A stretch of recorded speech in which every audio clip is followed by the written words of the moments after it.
दुश्मनों से लड़ना है तो अपने रसद अपने साजो सामान मजबूत करना चाहिए और दुश्मनों की रसद काट देनी चाहिए। यही जीतने का तरीका है। अपने साजो सामान मजबूत हो और दुश्मन की सप्लाई काट दीजिए, उसका रसद काट दीजिए, कुछ दिन के बाद वो दम तोड़ देगा। हमारी कोशिश है कि देश के गद्दारों की रसद कट जाए, देश के दुश्मनों की सप्लाई कट जाए। एक मैंने PIL फाइल किया कि भारत में जाति भाषा क्षेत्र का जहर जो लोग घोल रहे हैं इलेक्शन लड़ने के लिए, इनके चुनाव लड़ने पे प्रतिबंध लगाया जाए।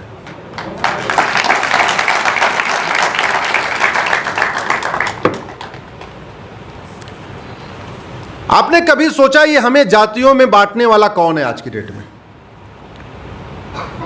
आपस में लोग जातियों में बंटना चाहते हैं क्या? जोर से बोलिए। बांटता कौन है? या तो जो पार्षद का चुनाव लड़ने वाला है, या प्रधान का चुनाव लड़ने वाला है, या विधानसभा का चुनाव लड़ने वाला है, या लोकसभा का चुनाव लड़ने वाला। और क्यों बांटते हैं? वोट के लिए, सत्ता के लिए बांटते हैं ना। सत्ता क्यों चाहिए? लूटने के लिए। याद रखिए, जितने भी गलत काम होते हैं केवल दो चीज के लिए होते हैं, या तो वोट के लिए या तो नोट के लिए। जोर से बोलिए, या तो वोट के लिए या तो नोट के लिए। अब उनको तो वोट मिली, वोट से पार्षद बने, प्रधान बने, विधायक बने, सांसद बने, और बाद में नोट कमा रहे हैं। लेकिन दलित बनाम पिछड़ा तो हो गया ना, अगड़ा बनाम पिछड़ा तो हो गया ना। आपस में कुछ लोग तो इतना तक आ गए हैं कि नहीं हम तो हिंदू ही नहीं है। मैंने सुना किस एरिया में बहुत बड़ा एक कांड चल रहा है। याद रखिए, देश विरोधी जितनी गतिविधियां हो रही हैं, या तो वोट के लिए या तो कुछ को अंदर से नोट मिलता है, कुछ को बाहर से नोट मिलता है। भारत में हर साल लगभग 50,000 करोड़ रुपए विदेशों से आ रहा है भारत में जातिवाद फैलाने के लिए, भाषा के आधार पर लड़ाने के लिए, अगड़ा बनाम पिछड़ा करने के लिए, दलित बनाम संवर्ण करने के लिए, नक्सलवाद फैलाने के लिए, और हिंदुओं का धर्मांतरण कराने के लिए। छोटी मोटी रकम नहीं आ रही, 50,000 करोड़ आ रही है। ये फंडिंग बंद हो जाए, जातिवाद अपने आप खत्म हो जाएगा, करप्शन खत्म हो जाए। मैं गारंटी के साथ कहता हूं, करप्शन खत्म हो जाए, 80% जातिवाद एक साल के अंदर खत्म हो जाएगा। करप्शन खत्म हो जाए, 80% माओवाद एक साल के अंदर खत्म हो जाएगा। करप्शन खत्म हो जाए, फॉरेन फंडिंग बंद हो जाए, 80% नक्सलवाद एक साल के अंदर खत्म हो जाएगा।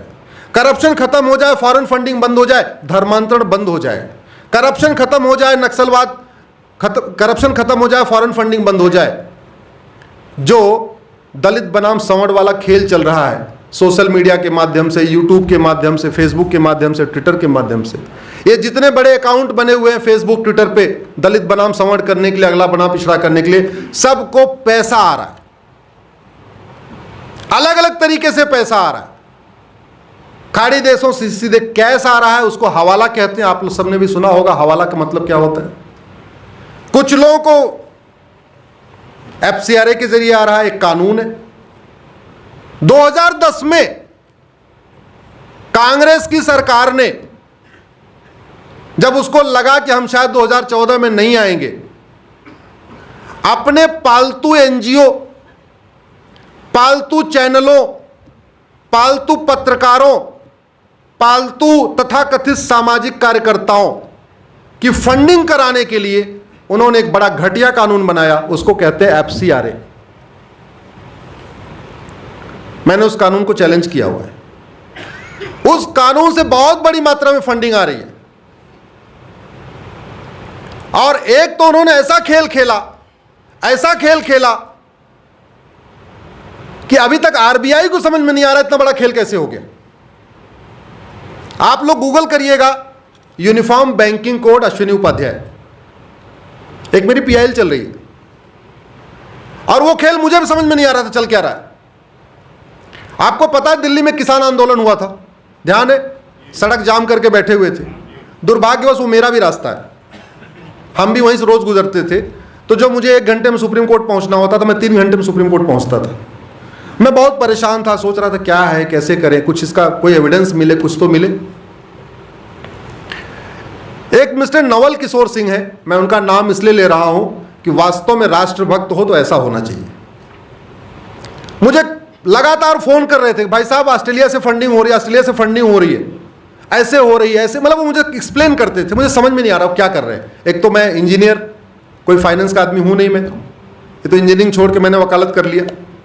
Accidental engineer, accidental advocate, accidental politician, सब कुछ एक्सीडेंटली है। मुझे उनकी बात समझ में नहीं आ रही थी। नवल किशोर सिंह ऑस्ट्रेलिया से टिकट लगा के आए, 80,000 रुपये या 1 लाख रुपए टिकट लगता है ऑस्ट्रेलिया से यहाँ आने का, और वो डॉक्यूमेंट लेके आए। बोले भाई साहब देखिए, मैंने ये पैसा ट्रांसफर किया है, एक बार मैंने पैसा ट्रांसफर किया तब तो स्टेटमेंट पे लिखा हुआ था AUD, मतलब ऑस्ट्रेलियन डॉलर, नवल किशोर सिंह ये लिखा हुआ था। लेकिन मैंने 3 बार और ट्रांसफर किया तो ना उस पे AUD लिखा ना IMT लिखा। IMT का मतलब इंटरनेशनल मनी ट्रांसफर। आप लोग अगर बैंक ट्रांजैक्शन करते होंगे तो पता होगा, एक NEFT होता है, सुना आपने NEFT, एक RTGS होता है। तो NEFT और RTGS डोमेस्टिक टूल है, और बाहर से पैसा अगर आए और जाए तो IMT, इंटरनेशनल मनी ट्रांसफर, ये लिखना, ये उस पर लिखा होना चाहिए। क्योंकि हमारा जो RBI का सॉफ्टवेयर है वो केवल उसी कोड को देखता है। IMT लिखा है तो मान लेगा विदेश से फंडिंग आ रही है, NEFT लिखा हुआ है इसका मतलब अंदर फंडिंग, अंदर से ट्रांजैक्शन हो रहा है, RTGS लिखा है मतलब अंदर से ट्रांजैक्शन हो रहा है। ऑस्ट्रेलिया से वो पैसा भेज रहे थे ट्रायल करने के लिए, सबूत इकट्ठा करने के लिए, और हुआ वही, एक बार RTGS आ गया, एक बार NEFT आया।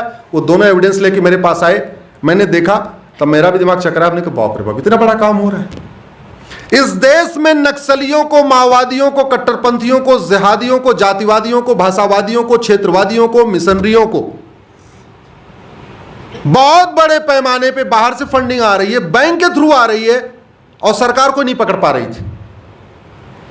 मैंने PIL फाइल किया कि भैया RTGS और NEFT तो डोमेस्टिक टूल है, बाहर से पैसा आना चाहिए तो IMT लिखा होना चाहिए, इंटरनेशनल मनी ट्रांसफर। अब जाके RBI कुछ शुरू कर रहा है काम, हालांकि जवाब नहीं दिया। परसों नरसों फाइल मैटर लगा था उनको भी अभी भी कहीं न कहीं डिलेमा में है, या कोई एक डायलॉग था, सरकार उनकी है लेकिन सिस्टम तो, या तो वो कहानी है या जो कहानी है। अगर ये बात मुझे समझ में आ गई कि बाहर का पैसा NEFT RTGS से आ रहा है, गलत आ रहा है, तो ये बात RBI को समझ में आ जाना चाहिए था। क्यों नहीं आई मुझे नहीं पता। हालांकि अब देखते हैं अगले महीने फिर डेट पड़ेगी क्या हो रहा है।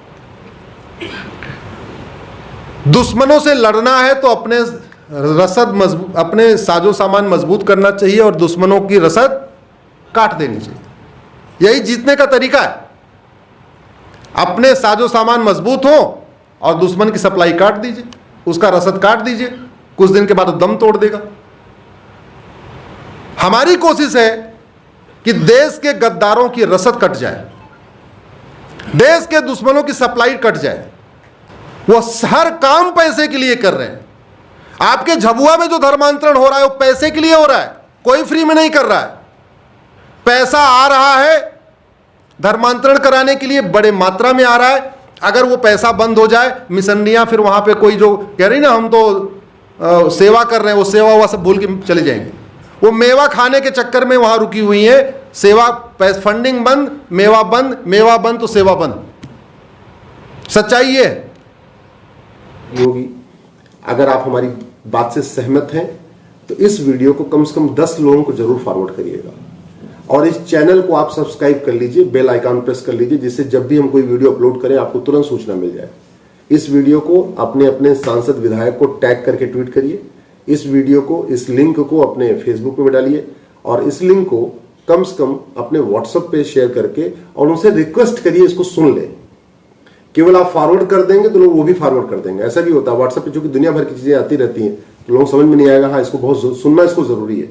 आपको लगता है इस विषय को समझना जरूरी है, तो जिसको भी आप ये लिंक फॉरवर्ड करिएगा उनसे ये भी कहिएगा कि प्लीज इस वीडियो को आप सुन लीजिए। धन्यवाद, आभार।